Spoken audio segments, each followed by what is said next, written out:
Dear colleagues and friends, dear participants of the LEAD2 training, ladies and gentlemen. As partner in the LEAD2 project, it is my honor and pleasure to take part in this conference in Kunming with this short video presentation. Of course, I would have preferred to be with you in Kunming, and I actually hope to travel to China again soon. But thanks to the digital technologies, which we could and had to get used so quickly in the last time, it is possible for me to participate at least in the conference in this way, in the digital way. So my thanks go to Professor Zhang Zhu, who invited me. And the digital should be also in the center of my contribution. Namely, I want to touch upon the role of leaders in digital transformation in higher education. But before I start, allow me to illustrate what I think is the difference between digitalization and digital transformation by using an example given by Johannes Kleske. So he describes digitalization as the reality when we have a smartphone, like this, in our pocket, or another gadget, connected to the internet with incredible computing power, with which we can do incredible many things. We experience the digital transformation, however, with the feeling we have when we leave home in the morning and realize after just a few minutes that we have forgotten our smartphone at home. So that feeling simply didn't exist maybe 15 years ago, namely that we feel some kind of panic and that we have to turn around to get our smartphone. So this is what I consider as the transformation which has already happened. So I think the digital transformation is changing our universities with lasting effects, especially on our organizational culture, maybe also on our identity. So the digital transformation starts with using new technologies to improve traditionally manual or analog processes. But it is also about much more.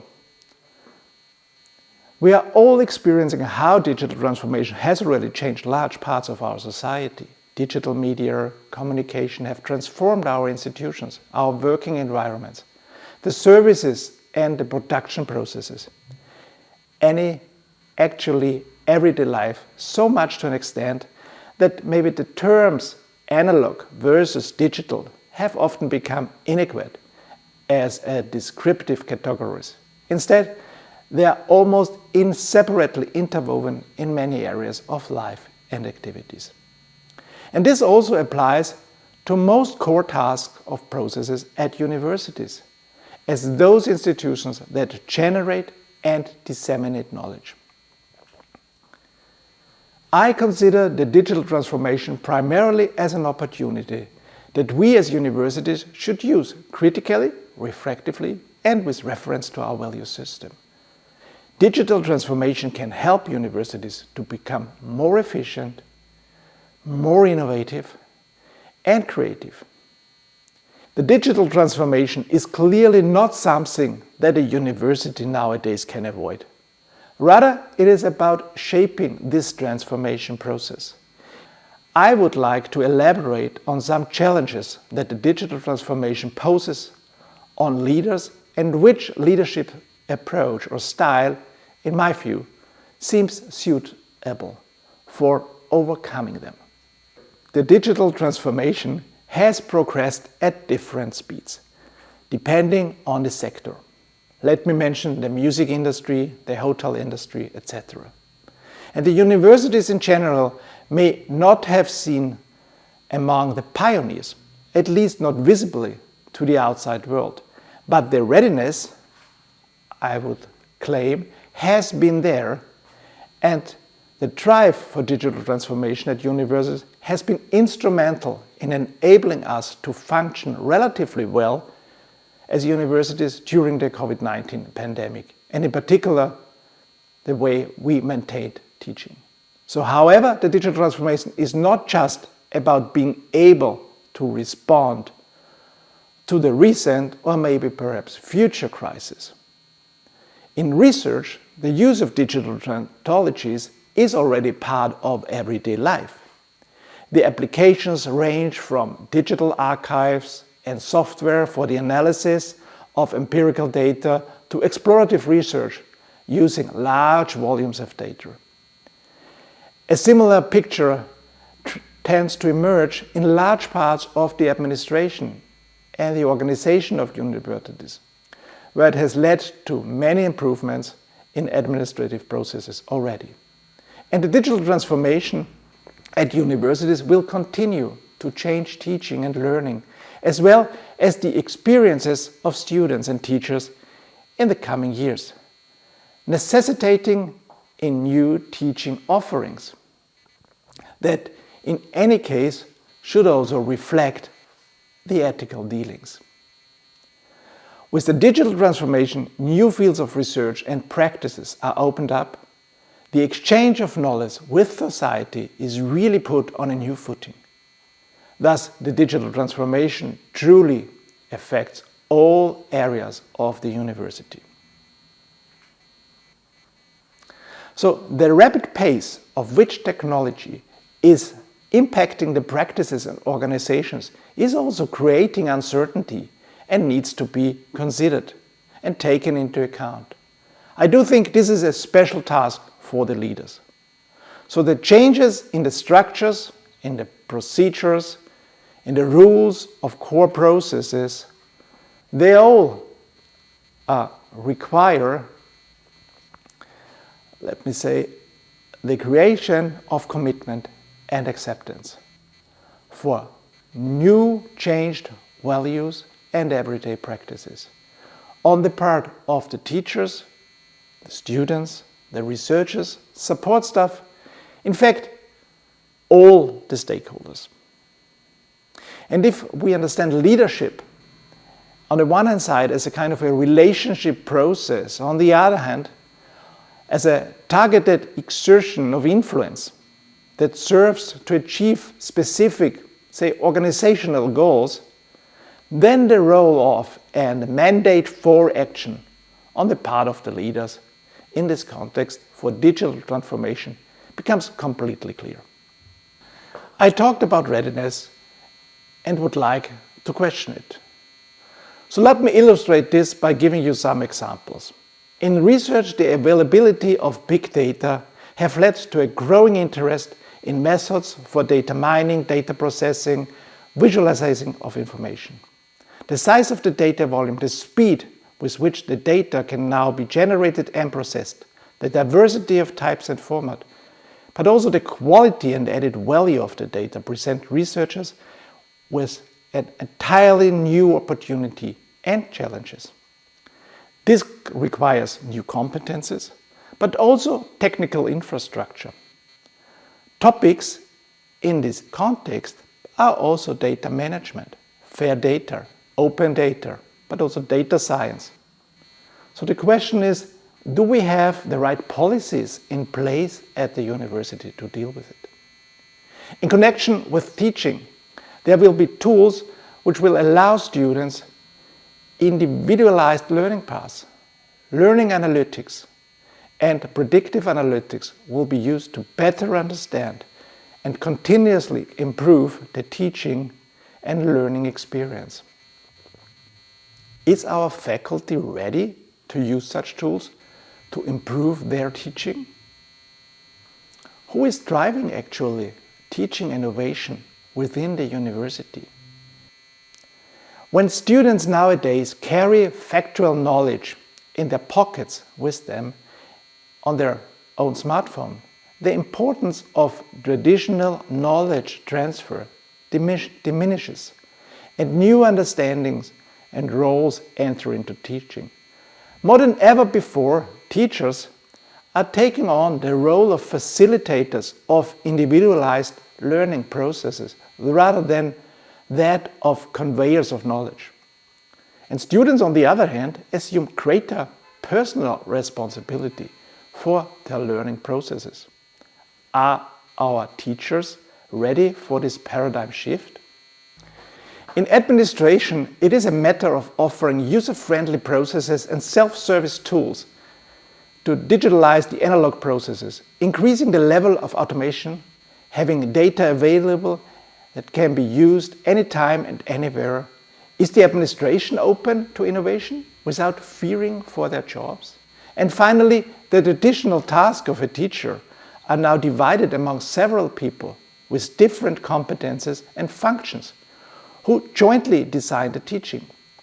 So-called instructional designers support the pedagogical and didactical design of teaching with their background in media didactics. Programmers provide the technical infrastructure. Teaching assistants can supervise groups of students through guided peer reviews. Students themselves can take over part of the performance review of their fellow students. Are university job profiles currently adequately designed for these new teaching, production and support professions? These are just some examples to illustrate or to question the readiness of us as universities. Embracing the opportunities of digitalization while minimizing the risks is a central governance and therefore leadership task overall. The changes are radical and need professional change management. Successful digital transformation requires not only the right set of tools, but the right expertise and guidance to drive the change management process for the best results. In different business environments, organizations find it challenging to match the pace of digital transformation, especially for the ones sticking to traditional operational methods. So it's the transformation which is the challenge for the leaders. And it is the role of the leaders to develop and communicate this new vision, provide the motivation for change, and to get people to participate. In doing so, they must be aware of the different dimensions of change. Changing the organizational paradigm, changing the organization's missions and goals, the change in the organizational culture, and last but not least, the change in the organizational processes. What I consider as additionally challenging for leaders in this context is that the field of digital transformation is a new one for universities. So it means that it is not possible to draw from past experiences. So I do believe, of course, that the most of those responsible in university governance have the appropriate soft skills to drive digitalization forward. Still, there are new challenges that can't be easily overcome. When you're planning a new construction project, for instance, or a new degree program, you know exactly who to ask, who to bring along, how to facilitate the process. But when you want to advance digitalization, you often underestimate it. The challenge is that while digitalization also, of course, has to do with technologies and infrastructural issues, it actually, and above all, I think, represents a change in the organizational culture. So leadership in the age of digitalization requires courage, a passion for innovation, and a willingness to try out new things, to enter unknown terrain. Leaders need change management skills, and it takes a lot of communication. But above all, leaders have to take into account that the existing governance structures of a university are ones that come out of a sometimes centuries-old tradition, and that, for example, the educational products we develop under the heading of digitalization are sometimes radically different and may even upset some of our colleagues. So I would say it's not a big surprise when, for example, universities like the Open University in the UK set up their own company, FutureLearn, it's called, to market their online learning offerings, such as the MOOCs. And the reason is that traditional parent institutions often cannot afford this radical innovation process because they do not have the governance structures to do so.